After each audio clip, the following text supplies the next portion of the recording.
are gathered here as advisors, as scientists. The kind of place we expect a ghost like to wander around. Hey, we all know that we're going down, baby. I'll help you. I'm something of a witch.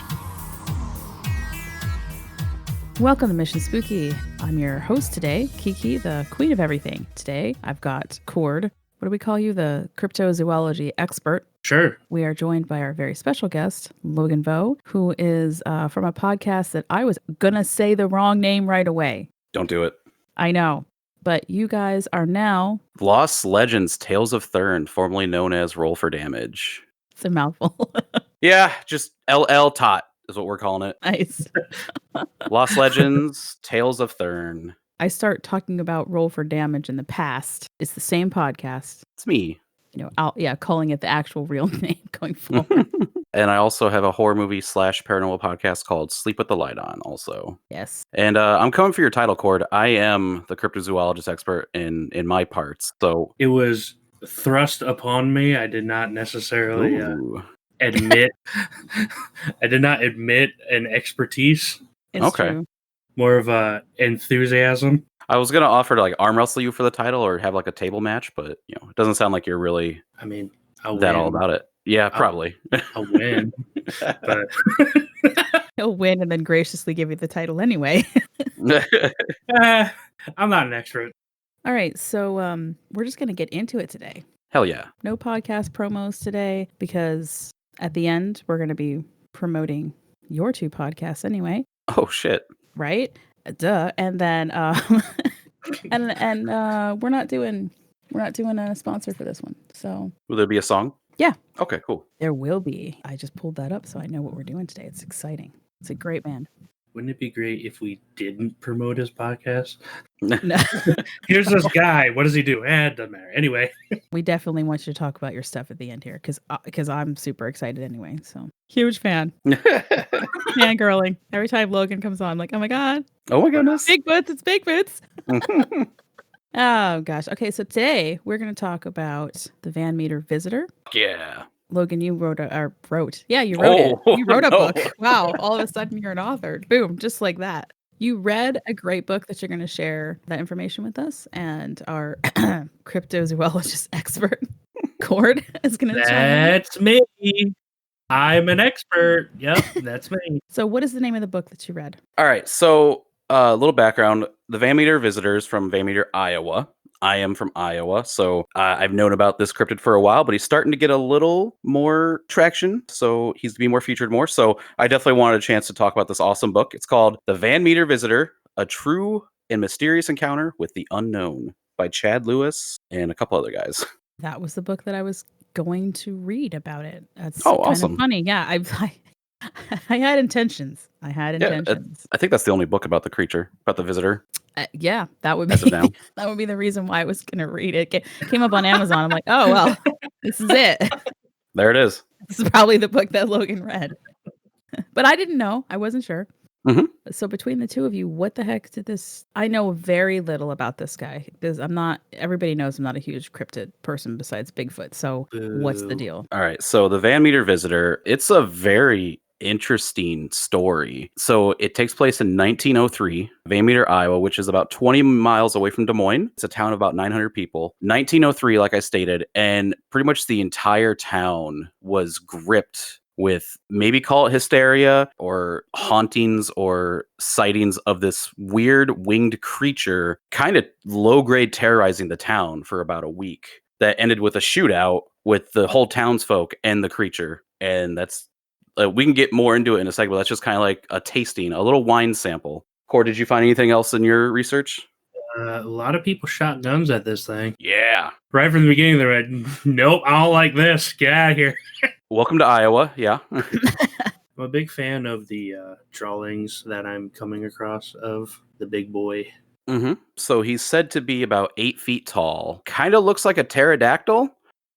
It has these weird, large, featherless wings with a horn protruding out of its head that shines light. And one instance said exuded this really strong odor that like erased a guy's memory. There's 4 main sightings that started this. The first sighting was like on a Tuesday. This one guy, he's just walking down the street, and most of the sightings happened at 1 a.m. and he sees a light on top of a building, and he recalls himself like, oh, what the hell is that? He thought it was burglars, but then the light jumped to the next building and then jumped across the street and then onto another building, and then it disappeared. And that was the first sighting. As I get more into the other witnesses of the sighting, very respected people. So if you think 1903 Iowa, small town, they're kind of no-nonsense people. They're just very cut and dry. One witness was a doctor, and another one of the witnesses eventually became the mayor of the town. So there's a lot of credibility in these witnesses going forward. So the second sighting happens again at 1 a.m. the next day, and it's the doctor. And the doctor is asleep. He has like a back office where he sleeps in his practice, and there's a light shining through his window. So he gets up, wakes up, gets up, grabs his gun. It doesn't say what kind of gun, but I'm assuming it's a handgun. In the book doesn't say. And then he goes outside. It's raining. He sees the creature staying about 8 feet tall, 15 feet away from him, and he fires 5 shots into it.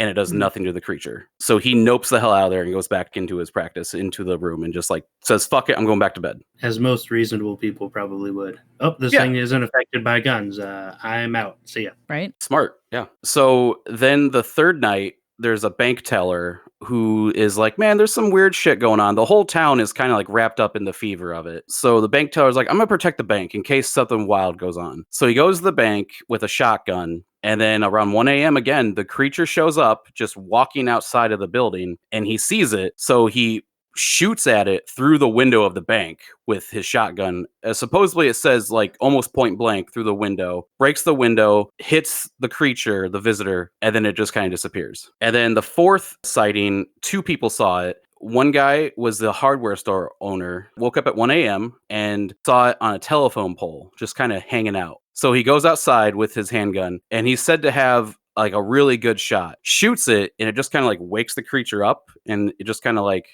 shines the light on him, and then it like lets out this horrible fart that makes him forget everything that happens afterwards. Oh, kind of like my husband. Yeah. Okay. But your whole memory is wiped after he farts. Yeah. Yeah. I don't remember anything. I'm like, why did I marry you? Who are you? wow. It's like the Men in Black little mind eraser. Yes. Yes. So then later that night, roughly around the same time after the gunfire, another person runs out of their house and sees the visitor, the pterodactyl-like thing, crawling down the telephone pole like a parrot climbs around its cage with its grabbing its beak and kind of crawling, descends the pole, and then shines its light on the new person who came by to see this, and then just kind of kangaroo hops away. So that's like the last main witness of the event before the shootout. So that was between Tuesday and Friday, all these events happened. Then on Saturday morning, around 5 a.m., people at the local coal mine that was just outside of town heard these horrible, they said demonic sounds. They were freaked out. So then at this point, the whole town's like, man, fuck this bird-looking motherfucker. They get all their guns, and they find out that the creature is using the mines nearby as a way to get in and out. So they wait until like 1 a.m. or so, the entire town, until they see the creature. Well, not only do they see one creature, but they see a second creature come out of the cave or the mine, and the whole town just unleashes hellfire on it. One quote said, it could have sunk the Spanish Armada. They were just kind of unaffected by it, and they shrugged and flew away. One account in the book said, instead of flying away, they said they just went back into the cave of the mine. And that's it. Like, that's where the story ends. It's pretty fucking wild.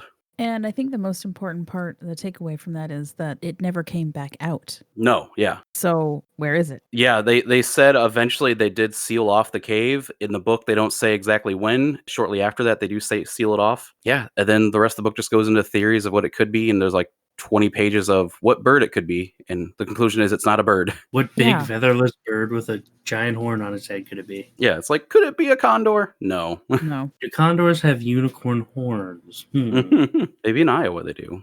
I don't know. You're from Iowa. You tell me. I haven't seen a unicorn condor, no. I mean, yes, whenever I think about these flying creatures, the first thought is, well, because you want to kind of go to the scientific part of it first. Mm-hmm. Well, turkey vultures here are freaking huge, right? You don't realize how big they are until you walk up on one that happens to be eating something, and you're like, oh, you're on the ground and eating, and you're almost as big as me. Well, holy shit, I had no idea how large you were. Mhm. I'm just gonna back off now. Or you see, like here, even in the woods where we have a clearing, but in the springtime when everything's not quite on the trees yet, you have these huge hawks who fly over, and all of a sudden there'll be just this gigantic shadow that crosses over you, and you kind of, you'll get freaked out and be like, oh, okay, God, it's just a hawk, and it's just the shadow just happens to be like really big. But you would think that given that they're in this town and they know the difference between the animals that are around and live there and then this thing just sounds crazy, and you're right, like all these people who kind of credible witnesses, not people normally prone to fantastical things, they're all saying the same thing. It's got to be real. Yeah, it's definitely the town experienced something weird for sure. Because like one thing throughout cryptozoology sightings, whether it's Mothman, the Kelly Hopkinville goblins, everyone wants to say it's an owl for some reason. The book does go into that, and it's like, so people think it might be a great horned owl. Well, the great horned owl has two horns, like the feather tufts. Also, they're like 4 feet tall. They're not 8 feet tall. Very, very different from 8 feet. Yes. And if you shoot a bird, you're going to explode a bird at point blank with buckshot.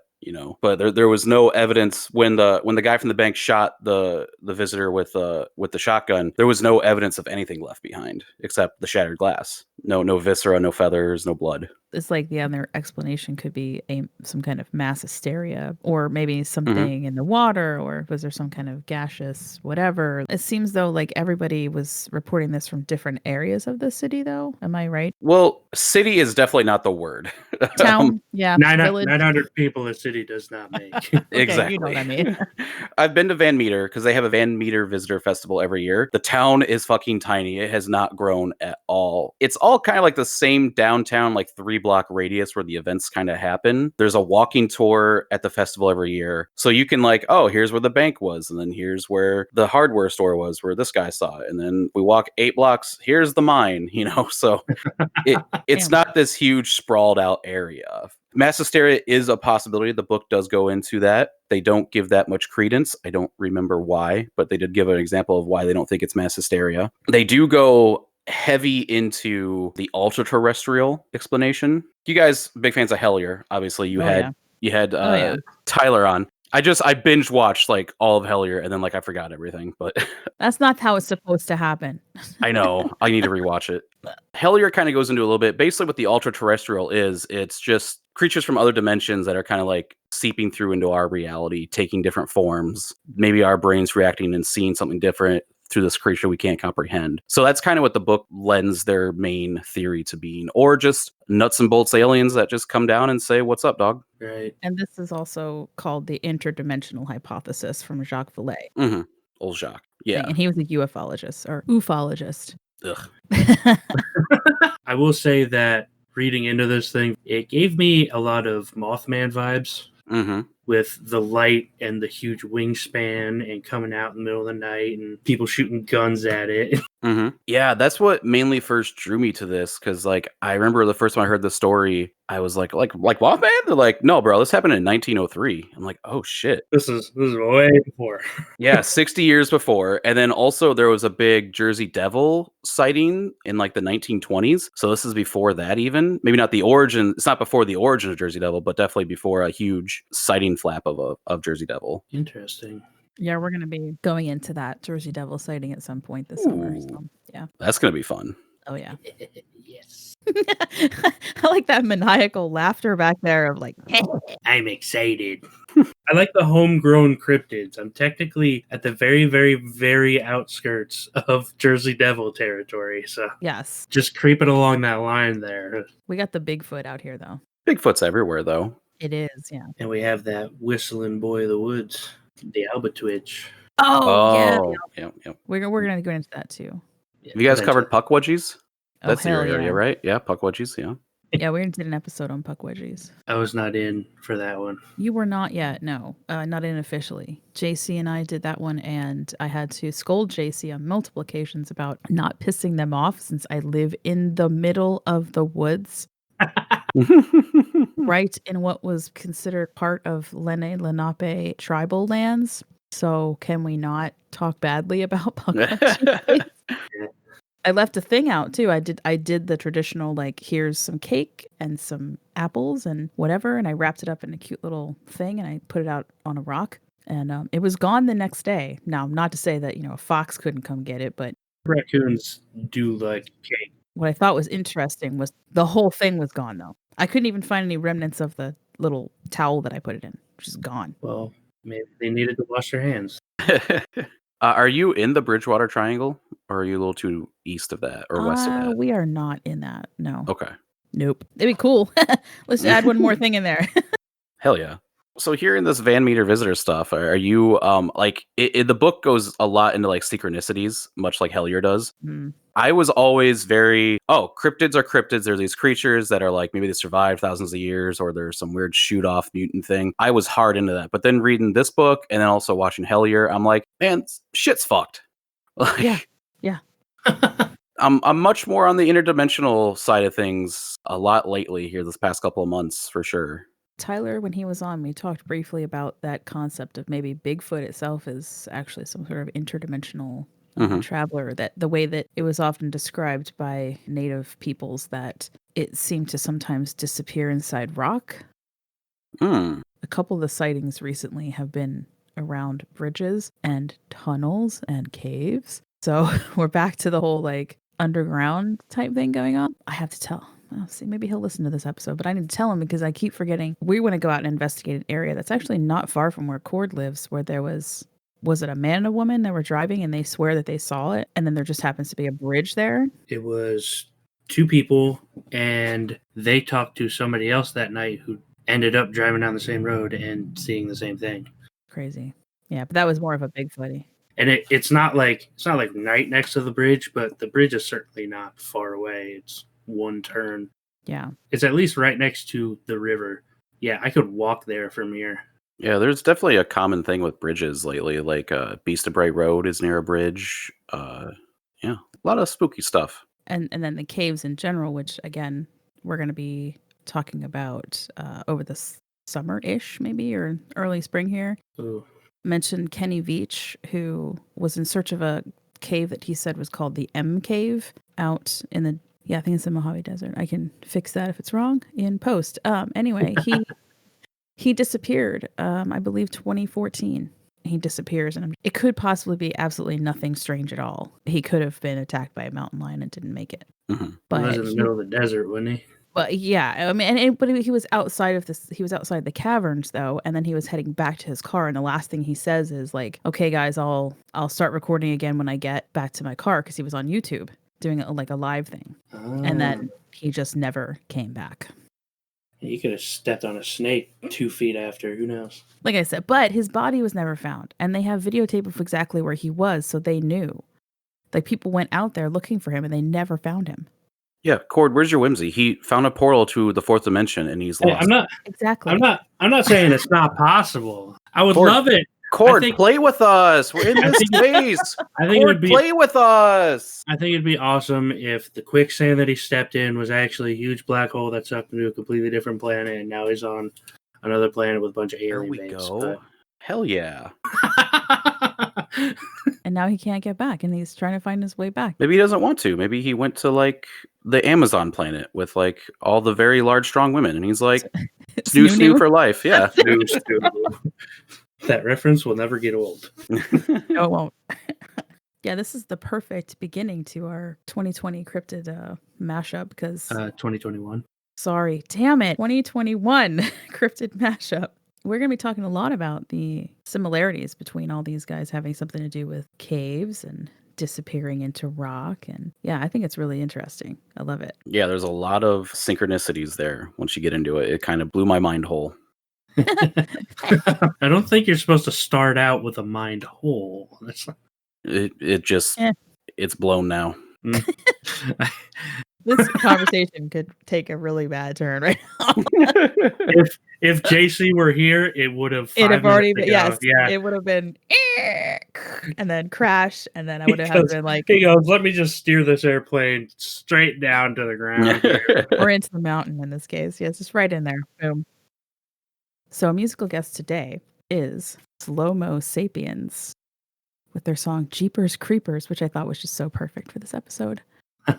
And Slomo Sapiens, fantastic band. You can catch them on Bandcamp if you want to go support them. And they're on Spotify, and they're going to be added to our 2021 Spotify playlist, which is brand new. When we get back, Spooky Squad news, and mostly Logan talking about his podcast. We'll be right back.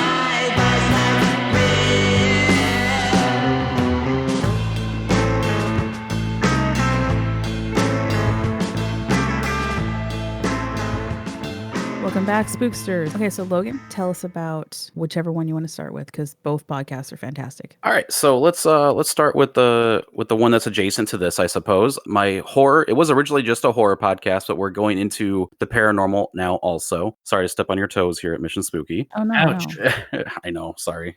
No, it worked out great, because that just means you can come on again and talk about something else. Okay. Oh, hell yeah. So I don't know when this will come out, but as of our first couple episodes, we did the Kelly Hopkinsville Goblin Encounter, and then also the Fox Sisters. Ooh. Covered them. So yeah, we're going to that, and then we do a split episode. So the first half we talk about cryptids and spooky shit, and then we talk about a horror movie we watch and we rate and review, because I haven't seen hardly any horror movies, and my two co-hosts have seen pretty much every horror movie.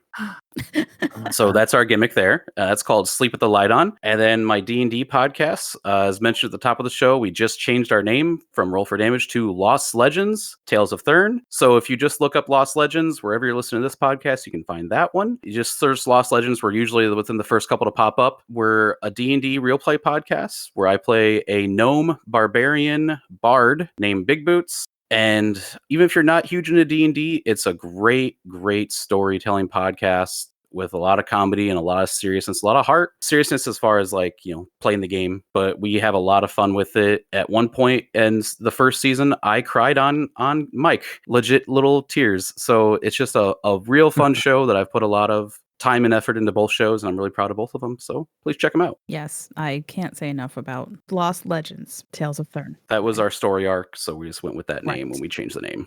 And it works. Ben is an awesome DM, and the story is amazing. And yeah, I laugh my ass off at some parts, and yes, get a little teary-eyed at a few others. If it pulls you emotionally either way, it's fantastic. I can't say enough about it. And truthfully, Ben has spoiled me. He is such a good DM. I'm not sure if I could really play a long-term campaign with anyone else besides Ben, because it's just the foreshadowing he does, and you don't even realize it, because I just re-listened to first season. I'm like, oh shit, Ben was dropping hints in episode 4 about this in episode 28. Like, what the hell? Yep. And he did his job well, because I too am sitting there going, oh my god, that last episode, I was like, I'm so stupid. I'm usually the one that picks up on that kind of stuff, but I was so into the story. And I would say, if you're that good, it's like The Usual Suspects.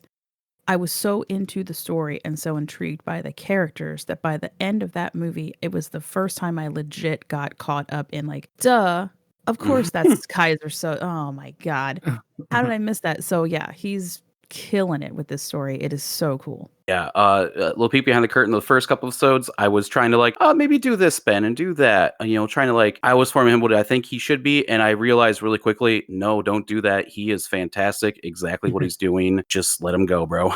And another good tie-in, by the time this comes out, we'll have relaunched Pot of Holding. We interviewed you and Ben. And so, yeah, if you want to start listening to Lost Legends and then go over to Pot of Holding and listen to you guys talk a little bit about the behind the scenes of that, it'd be worth it. Yeah, good plug. Also, Pot of Holding is now going to be 3-minute movie reviews, but so the podcast itself is not going to be longer than about 10 to 12 minutes. Sounds fun. Because I don't want to edit hour-long interviews anymore. Oh yeah, I had a blast doing the interviews, but I'm just yep, I'm done. If you want to join the squad, head on over to Patreon. We have tiers at the $1, $3, and $5 level. One single buck gets your undying gratitude and a shout out on the cast and access to our booper reels. $3 level is the one where you get access to our true crime early. Those are just short episodes by me. And then Kiki's Quirks are only on Patreon, and that's my deep dive into magic, history, basically whatever the heck I feel like talking about. You guys also have a Patreon. Yeah. Yeah, we just changed the name of that also. It's called Lost Sleep. I combined both my podcasts into one. So you get $1, $5, $15, and $20 tiers. You can play D&D with us. You get bonus episodes from both shows at the $5 tier. And you get Discord privileges and stuff. Yeah, a lot of fun. That's patreon.com/Lost Sleep. I really like how you combine those together, and it works perfectly. It's mainly to keep me sane. I feel that. And our $5 level gets you a Discord chat once a month with whoever. And who knows? Maybe Big Boots makes an appearance. Who knows? We don't know. We don't know who's going to show up. It's Smoke whoever. bomb. There you go. Yup. And then we can find us on Twitter, Instagram. I know you guys are also. Are you on Instagram? Yeah, we're on Twitter, Instagram, Facebook at Lost Legends TOT, at all that stuff. Yeah, we interact as much as we can. Our Discord you can find at Lost Legends. We'll leave you can find invites to that in all of our socials. Our Discord is kind of just a fun hangout. Like we have one area where we're all trying to lose weight, so we're like, hey, it's our fitness check-in. Just and I'll be joining that. Hell yeah. Today. Anyway. Like, oh, I'm already in it. Isn't that my thing on the podcast? And I'm in. Right, yes. And it is. While you're talking about it, I'm in.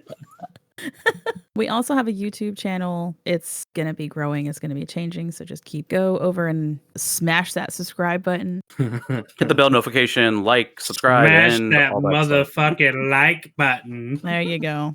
Hey, Logan, thank you so much for joining us today. I appreciate it. Thank you so much for having me, Kiki and Cord. It's been a lot of fun. Look forward to doing it again, and we might have you on Lost Legends in the near future. Ugh, that would be an honor. Oh, you are actually on an episode. You did a Patreon episode. I put that in the live feed, so you can hear Kiki play Super Fight with us on our regular feed. That's right. You know what? I keep forgetting about that. That was so much fun. I loved it. Super Fight. Yeah. Taking us out again is going to be Jeepers Creepers by Slomo Sapiens. And again, if you want to find them, they're going to be on our Spotify playlist. And they're also over on Bandcamp. So go show them some love. Go buy some of those songs because they're freaking awesome. And then, as always, stay spooky and don't die. But if you do, contact us. You didn't clean out the lint trap in your dryer. So they spell out a nefarious message with the lint from your dryer. Like it. Like it. Specifically nefarious. Mm-hmm. No good notes in the dryer lint, please. If you want your other sock back, Clean this shit out.